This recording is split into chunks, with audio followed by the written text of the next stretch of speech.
Anything that touches the strings of a guitar can influence the qualities of the tone it produces.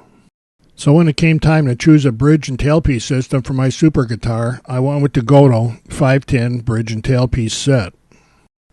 The tailpiece literally floats on the ball ends of these oversized studs. That lets the pull of the strings determine the actual angle of the tailpiece on the studs. There's a little clip like this in either end of the Gotoh tailpiece. And those clips will hold the tailpiece on the studs if you remove all of the strings. The Gotoh 510 bridge piece also mounts the oversized studs, but it does anything but float. And I'll show you what all those hex wrenches are for a little later in this video. The pulls for both the tailpiece and the bridge screw into their bushings to make them both height adjustable. And just to be sure that intonation can't possibly change once you set it, Gotoh added a set screw on each of the saddles. This bridge is very rigid, but it has a lot of room for intonation, something that I found can be a big help on a lot of guitars. Everything about this bridge is nicely made and heavy duty. I wanted a bridge that I could set up and then leave alone, and the Gotoh looks like the one that's going to do that for me. And along with stability and toughness, these parts just look good on the guitar too. The saddles have a starter notch to identify where the string goes, but you have to file this notch yourself for your strings.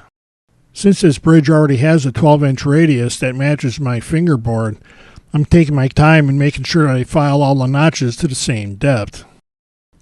After filing is complete, I use some fine abrasive cord to polish the seats in the saddles to make sure they're good and smooth. This is me installing the same size bushings in an earlier guitar. And this is not for the faint of heart. I installed my latest ones in the guitar after it was finished, and this piece of board is really handy for stuff like that, so you can whack on these bushings and not worry about dinging up the guitar. But it is still nerve-wracking until you get done. Remember all those Allen wrenches we saw earlier? Well, one of them is for locking each of the seats, one's for locking the bridge to the post, and the other is for adjusting the post height that sets your string action.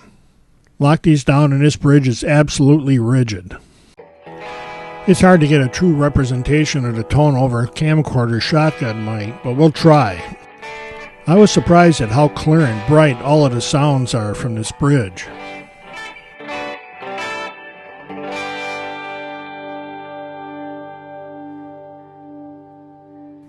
And there's a bunch of sustain as well. And if you like some distortion, this bridge makes that brighter and adds to the sustain as well.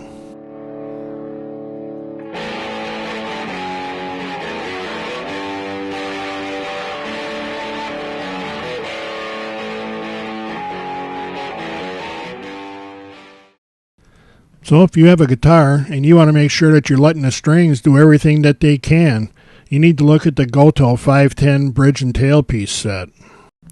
It's not cheap, but for what you get, I think it's worth every one of those dollars I paid for it.